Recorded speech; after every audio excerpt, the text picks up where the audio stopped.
Ito isang article ni Razor Edge, Antonio Montalban, kung saan inexpose niya ang pagnanakaw ni Sara na sinita pa ng COA. Kaso English to, tatagalugin na lang natin. Kaya tagalugin natin dito sa English-Tagalog para maintindihan nyo lahat. Andali lang, tagalugin lang natin. Okay, simulan natin. Ayan. Minsan, sinabi ng kanyang ama na itulak ang mga state auditors pababa ng hagda. Teka nga, ang hirap dito eh. Teka lang. Copy natin. Tapos, lagay natin sa notepad. Ito yung conversion. Minsan, sinabi ng kanyang ama na itulak ang state auditors pababa ng hagdan dahil sa pag-red flag sa kanya. Nung na-red flag si Sara, sabi ni Duterte, itulak daw ang mga auditor. Dahil nga ni-red flag si Sara. Mukhang ang Commission on Audit ay isa sa iilang hindi natatakot sa galit ni Duterte. At sa pagkakataong ito, ginawa ulit ito para kay anak na si Sara. Diba tinatakot-takot ni Digong? Mami Norma, thank you po. You're good. Mami Norma, thank you. Ingat kayo dyan sa US. Check ko Mami Norms kung makakatin ako ng concert ng SB19 ha.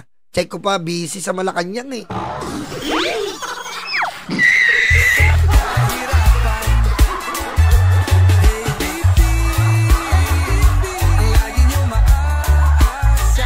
Try ko Mami, try ko. Okay, and then, at sa pagkakataong ito, ginawa nila ito para kay sa anak ni Sara nung siya ay alkalde ng Davao. Hindi ito ang unang pagkakataon na siya ay na-red flag. Hindi daw unang pagkakataon na red flag si Sara. Para sa huling buong taon ni Sara bilang alkalde ng Davao City. Okay? Inusisa ng COA ang mga donasyon sa pamahalaang lungsod na inilaan para sa tulong ng pandemya ng COVID-19. Isang kopya ng ulat ay pinadala sa kanya noong May 20, 2022. Take note ha. Ilang araw lamang matapos siyang manalo sa alalan bilang Vice Presidente. Para magsimula, kinakailangan ng isang pagsusuri ng kahulugan ng red flag sa audit kapag ang mga auditor ay nakakita ng red flag. Kapal na mukha, di ba? Mayor pa lang, magdanakaw na.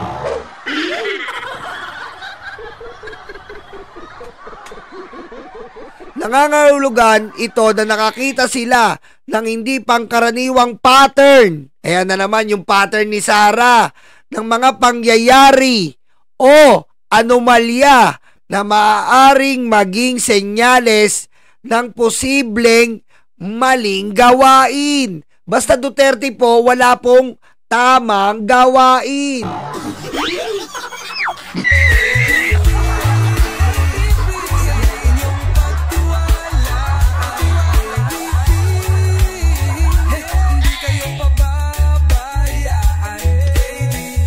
Kasama nyo sa kahirapan. Oh, di ba? Ang red flag ay isang babala sa pinakamababang antas at depende sa mga pinansyal na transaksyon na itinuturo. Ang kaukulang tanggapan ng gobyerno ay inaatasan na tumugon sa pamamagitan ng pagsasagawa ng due diligence sa mga pattern na kini-question. Bilang panuntunan, ang sunod-sunod na red flag ay hindi kailanman tanda ng mabuting pamamahala. Pag ni-red flag ka ng Commission on Audit, bukod pa to sa disallowance, may red flag si Sara, mayor pa lang. Kurakot!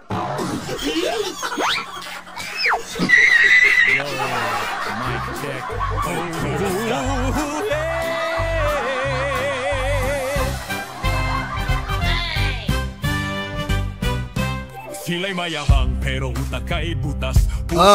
Bilang panuntunan, ang sunod-sunod na red flag ay hindi kailanman tanda ng mabuting pamamahala.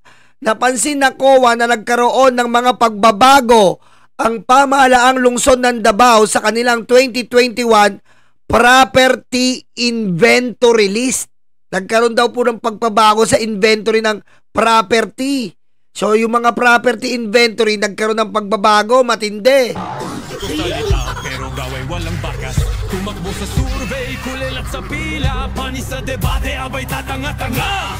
Sa pamamagitan ng 2 beses na pagtanggal ng humugit kumulang 188,814 million na halaga ng ari-arian ng lokal na pamahalaan.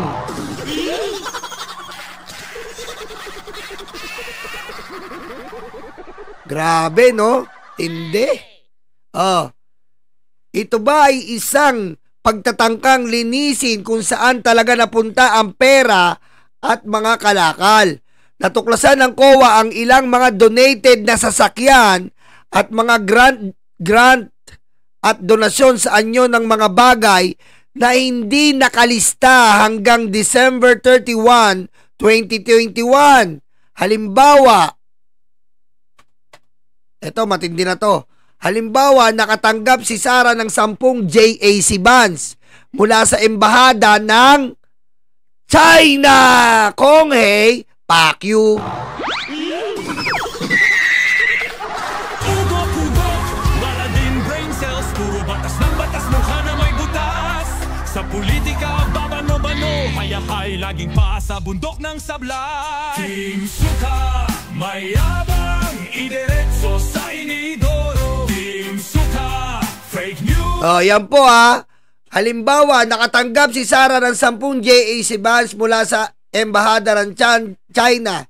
Hindi nakakapagtaka na sinusubukan niyang batiin ang mga Chino sa Mandarin sa kanilang pambansang araw.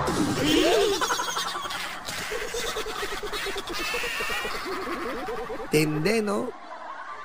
Grabe talaga to.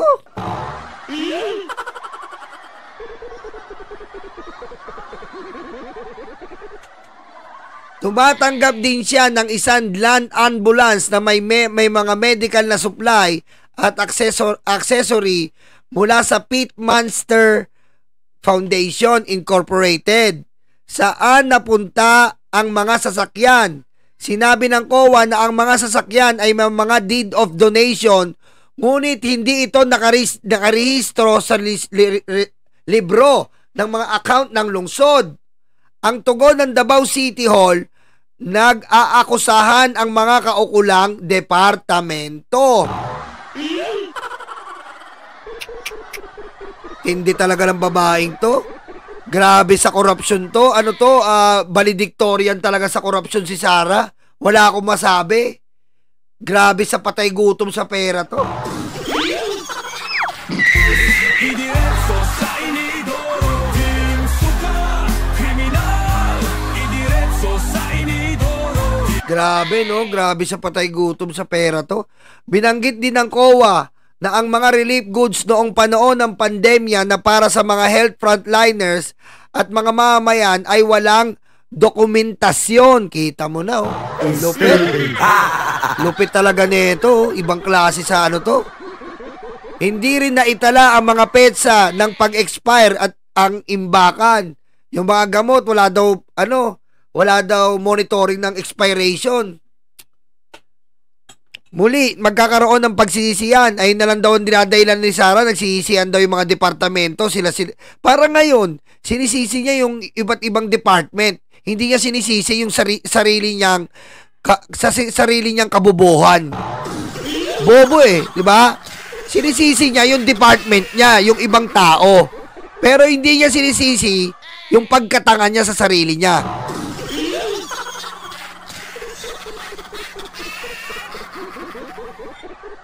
Inakasuhan ng City General Services Office ang City Mayor's Office at ang City Social Welfare Office. Sinasabing sila ang dalawang opisina na tumatanggap ng donasyon. Sa madaling salita, nagkaroon ng kakulangan sa pagtatala at pagiging bukas o transparent ang tanggapan ng alkalde ng lungsod, tanggapan ni Sara, ayon sa COA, ay hindi nagbibigay ng ulat tungkol sa mga donasyong natanggap nito. Kita mo naman talaga, oh. Bakit hindi mo iaano yung donasyon? Kailangan yun. Ano yun? Yung donasyon, gagamitin nyo personal? Bawal yun.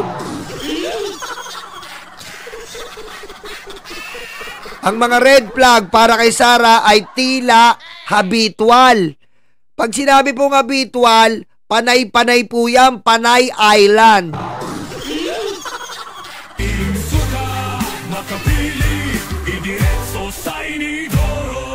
Kumbaga, ugali na si Sara yan, mag-red flag, which is kurakot.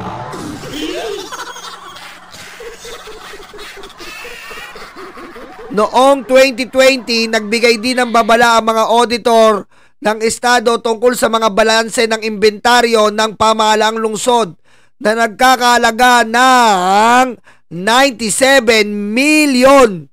Putek ko, antindi talaga. Wala na akong masabi dito talaga.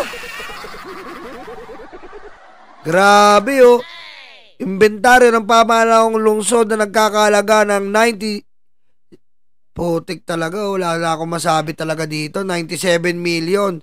Sinasabing ito ay doubtful and unreliable dahil sa kawalan ng aktual na bilang at hindi pagsusumite ng angkop na dokumento. Walang Mary Grace Piatos.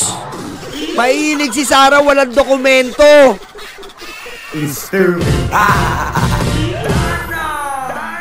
Antindi.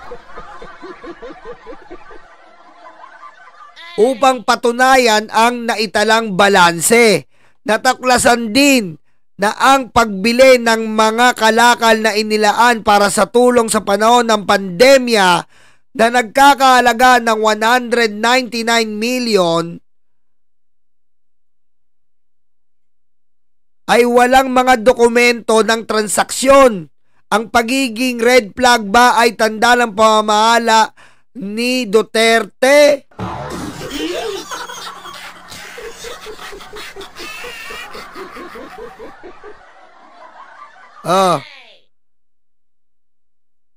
Sa huling taon ng pamumuno ni Rodrigo Duterte 2021, halos lahat ng COA red flags ay umabot sa bawat sulok ng burokrasiya ng kanyang gobyerno.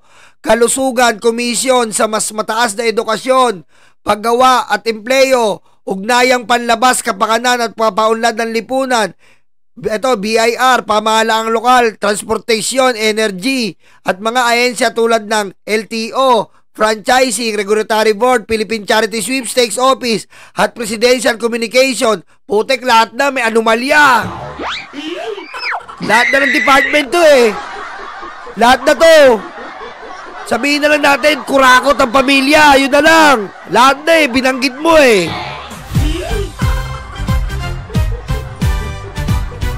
Nag-aastang boss pero siya ay panot.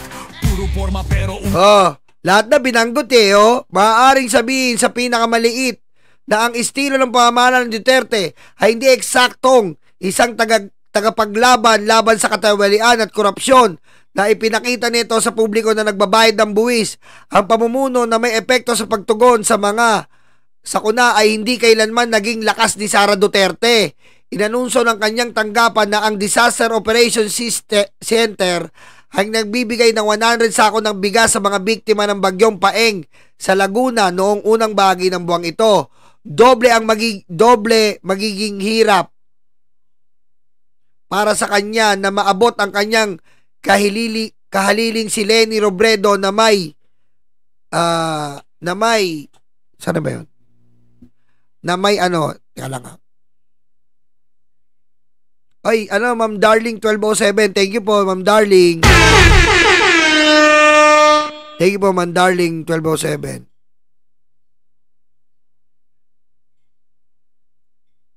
Isang sentimo ng pondo para sa lihim na gastusin. Ang lakas ni Sara ay ang mga pondo ng kompidensyal at ang kanyang fetish sa militarismo. Ang halo-halong ito ay ginawang hindi managot at hindi transparent at mapamanganib na punong ehekutibo siya Kita mo naman ang kurako. Oh. Ayan po ang ayaw ituloy ng mga Senado. Binasa lang natin. Ang isang article, 'di ba? Ang isang article na ito. Ito pong article na nandito. Binasa lang natin 'yan. Sara Duterte Collection of COA Red Flags, na ang pamilya Duterte po ay umaapaw ang korupsyon at mga magnanakaw. Tatay kulangot, akala mo henyo, pero ito ay bobo. Believe sa sarili, may solar sa noo. Sobrang maginate, di marunong dumiskarte. Kahit anong gawin, palpak. Yan po ang pinagtatanggol ng mga tangatangang OFW sa dahig, sa Qatar, sa Saudi Arabia at saan man. Basta may OFW na nagtatanggol kay Duterte, tanga-tanga mga luga!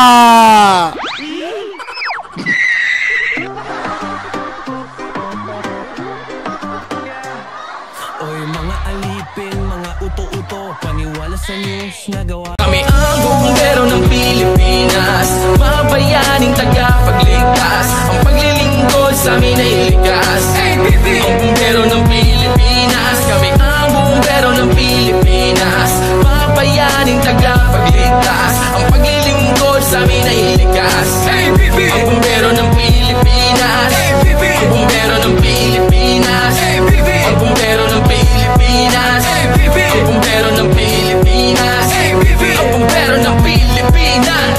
Para sa mga maralita, may puso, may tapang, may Diyos. Para sa mga maralita, may puso, may tapang, may Diyos. Para sa mga maralita, may puso, may tapang, may Diyos. Para sa mga maralita, may puso, may tapang, may Diyos. Kami ang bumbero ng Pilipinas.